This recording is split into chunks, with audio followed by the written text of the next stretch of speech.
Found this in our box of parts today.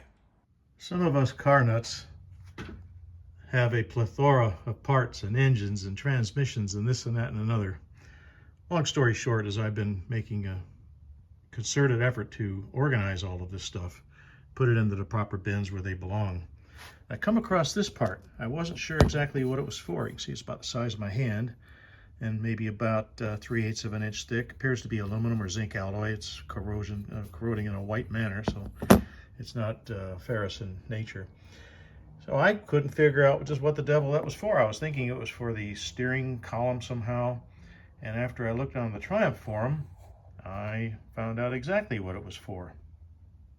For those of y'all who have been following my trials and tribulations of this Spit 6 project, this is the remnants of the suspension. You can see the Rotoflex suspension there from the 71 GT6, which I did not use for this project. Sure enough, there's that spacer on the driver's side, US market that is, and that right there is the suspension, front suspension for the passenger side.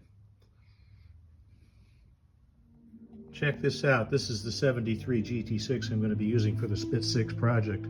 On the driver's side, there's that zinc or aluminum spacer. You see how much of the stud is still sticking out from there? Now we look over here at the passenger side, and there is no spacer there. And you can see how much more of the studs are sticking out. So that's what that was for, to compensate for the driver and the fuel tank. So those of you who are more expert with the Triumph marks, I'd certainly appreciate your comments.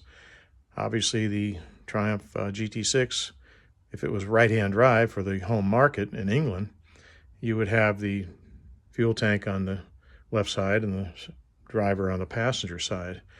I guess what I'm reading on the forum was the fact that with the combination of the driver and the fuel tank on the left side, and perhaps fat-ass Americans to boot, that necessitated the spacer to be put on the top of the shock mount there.